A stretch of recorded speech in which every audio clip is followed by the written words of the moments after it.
Well, hi, and thanks for joining me. Hey, today is about being all in for the family. I got to tell you, if you can see, I've got my beloved Notre Dame cap on, and it's time to start the college football season. But I have to think about some other things that are really important. So, hey, planning, when we think about family and fun, we need to think about planning, and if you have priorities, and for me, the Notre Dame schedule is always really important. I don't like to miss games. So I plan it out, and I talk to my wife, and I say, here's the times where I'm going to be a little bit preoccupied. And you know what she does? She plans stuff around it. Well, isn't that great? See, I hope we all understand that. See, I know my wife has priorities, and she has things that she likes to get taken care of. And if I know in advance, then I can plan around them.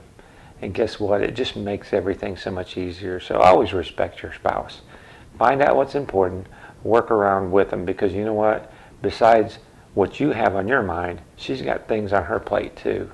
So anyway, thanks for following me. Today's about family and fun, and I hope these are helpful, just little reminders of what we can do in order to support one another. Anyway, I hope you have a great day. Subscribe, YouTube, Tim Marvel, or jump on my website, www.10secondsdaily.com. That's 10secondsdaily.com, and I'll talk to you soon.